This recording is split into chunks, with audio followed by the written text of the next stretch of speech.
Welcome back to the survival series, and I have been racking my head about what I want to do with this ender dragon. And to be honest, I have no idea what we're going to do with him, so we're just going to leave him here and come back to that at a future date. But until then, I do have some things planned for this little quick episode. I just felt like I haven't been on the survival server in so long, and today I just felt like sitting back and playing some Minecraft.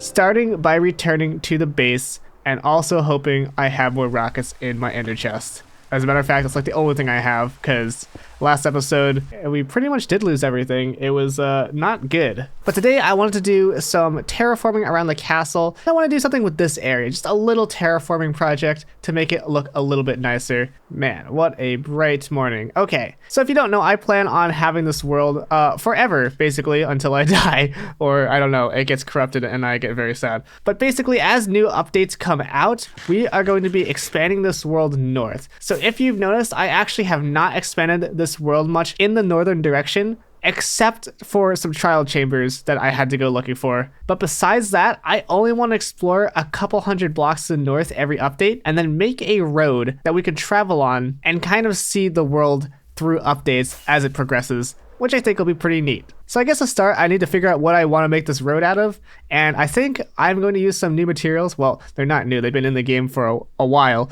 but new to me is mud stuff. I need to go collect some mud, and to be honest, I have no idea how to actually do that. Okay, I actually definitely do know how to get mud. It's dried mud that we're after. But we need to take mud and then put it over dripstone in order to dry it, which is definitely going to take a lot longer than I initially thought. So maybe we just make the road out of something else instead. I seem to have a lot of deep slate. Maybe we'll start with a deep slate road and then transition it later. Let me grab a stone cutter. I don't know why we have so many of those, but I'm glad we do. And then let's start working on this road. I really don't remember what I was working on before this project. It seemed to be redstone related, but hopefully it can wait. So let's go. So using mud actually turned out to be a great idea, which I'll explain a little bit later in the video. But as you see, I'm using mostly mud and then just filling in some of the gaps with little bits of rock and stuff. Then I decided to build a bridge over to the base. But as I dug into the base here, you'll see A, there's a ton of stuff behind it, so I don't know where the door is actually going to fit. And B, it wasn't centered with the base, so now I'm moving everything over a couple blocks and widening the path. And yeah, I didn't end up building the bridge today because I didn't really know what design I wanted to go for, or if I had the materials, so we just kind of left that. And then I added some lights on the street along with this outline in stone, and I think that looked pretty good. Somewhat of an old-fashioned design. And then the last thing was doing some terraforming, finishing up the terraforming around the base, and that's the end of the time lapse. A wandering trader has appeared with some stuff to buy. Don't know what he has, but I'm buying these nautilus shells. Only 5? Are you kidding me? That's ridiculous. Alright, I'd say we got a fair bit done in that time lapse. The road is looking roady. I wasn't really sure what I want to do for the bridge yet, but we got kind of the main basis of the road done. These lamps, I kind of just built them temporarily at night so the mobs wouldn't spawn, but you know, I like the simplicity. It's nice to kind of walk down, and I also use mud here, and if you notice, mud isn't actually a full block high, it is slightly under 1 block, so when you're walking on this road, it actually feels kind of bumpy. If you kind of see as you're going up and down when you go from the mud block to an actual full-size block. Probably a little annoying to walk upon, but I thought that was kind of cool.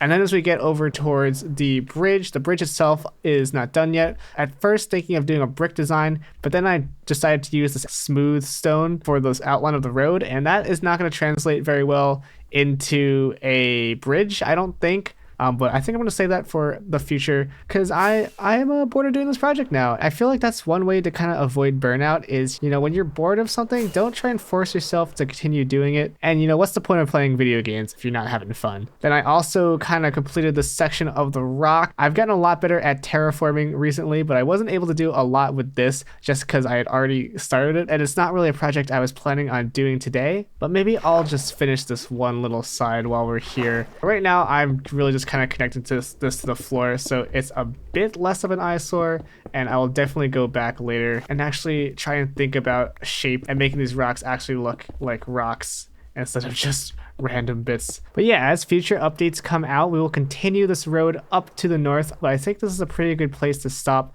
on the road project for the time being. And there we go, this section is kind of looking okay now. All right, and then today, the last thing I want to do is remember how to grow these mangrove things. And then we're gonna put some on the other side. Yeah, and then bone meal it. All right, wow, that is a weird tree. So I guess I gotta go get some of these propagules then. I feel like I might as well go to an actual swamp biome, because then I can get more mud as well. I am definitely out of mud. So yeah, actually I'm gonna go look for a swamp biome, and I'll see you guys when I get there.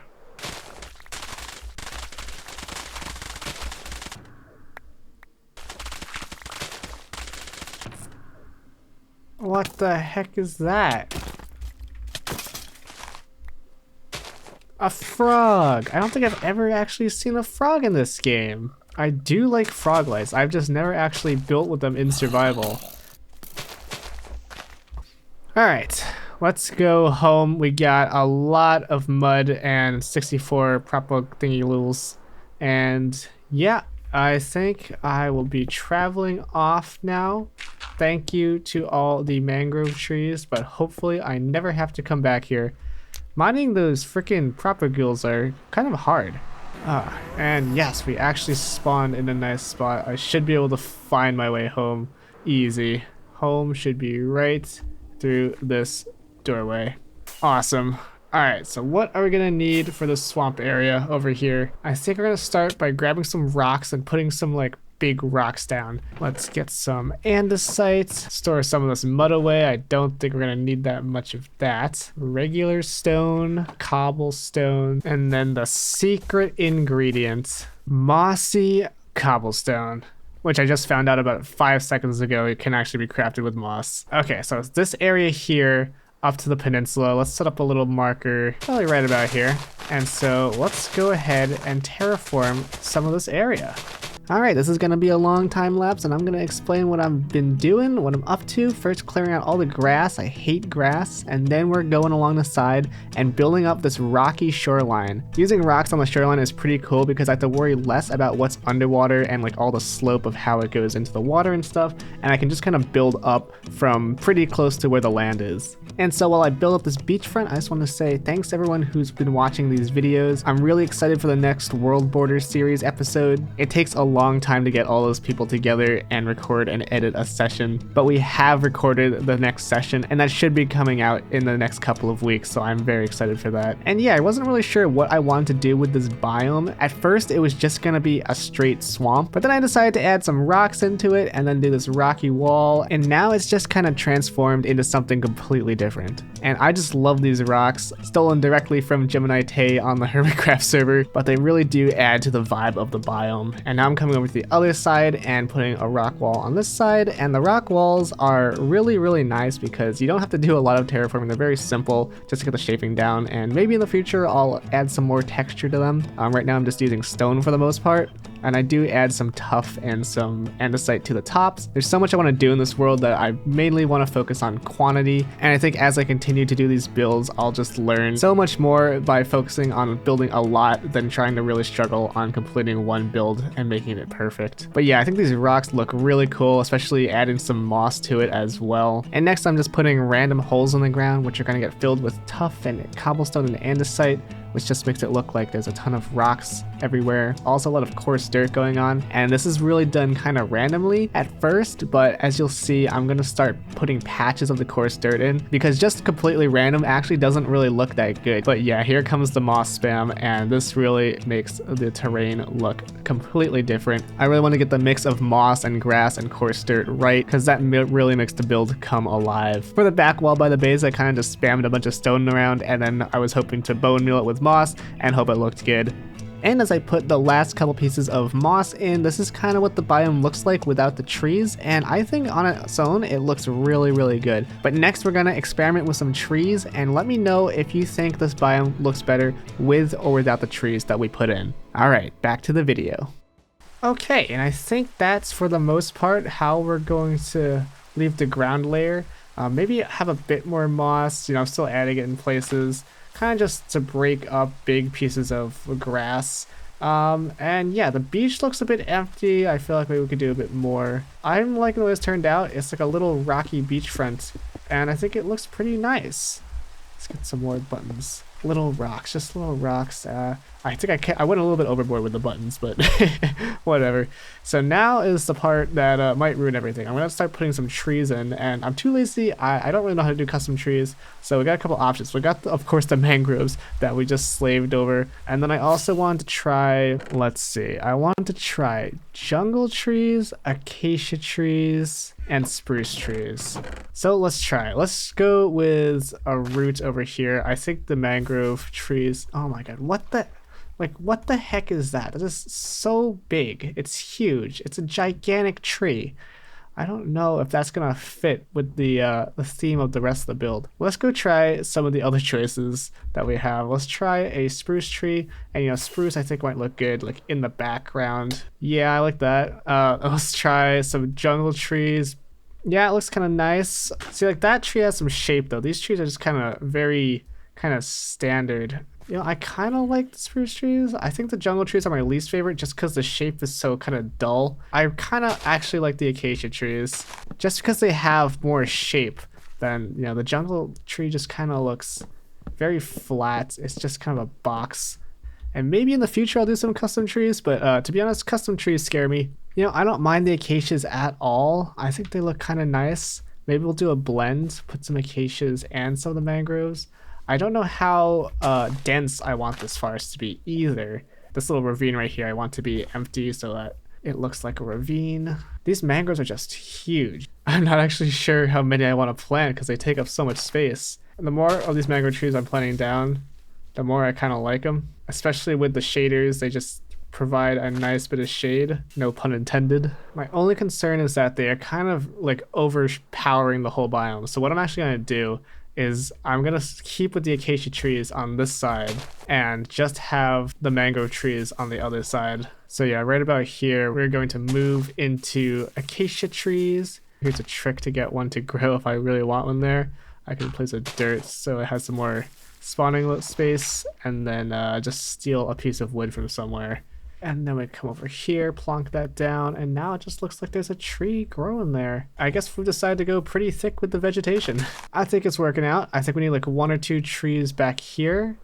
These acacias do not want to grow, so we're gonna put some more mangrove. And I think that looks pretty good. I think it's got a nice little taper from up top. I might have to prune this guy.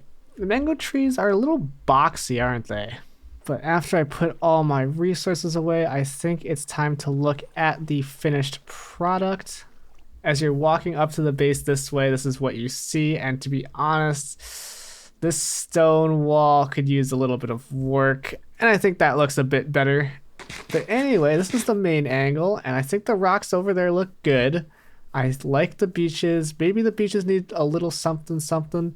And then if you actually look under the water, you can see that I didn't really do that much. Eventually, I'd like to replace all this with sand or like at least a nice consistent bed.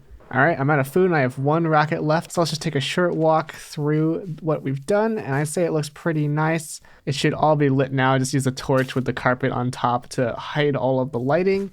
And then the only thing that's kind of a pain right now is that mobs are spawning inside the hollow rocks. And I don't know if I have the patience to light all of this stuff up. But eventually the noise will drive me crazy, and I will. So the last thing I want to do today is work a little bit on the base. As you can see, some of these pillars are blackstone and some of them are deep slate. And we're just gonna do 1 wall today, but around the back there is a wall like this that is all blackstone, and we're just gonna have it transition a little bit, which I think looks a bit better. If you're wondering how I get a lot of deep slate in this world, I've got this tunnel borer here by Borkon. And yeah, I basically just trigger it and then run up and down. And hey, I get diamonds and stuff, but mostly I just get a ton of resources.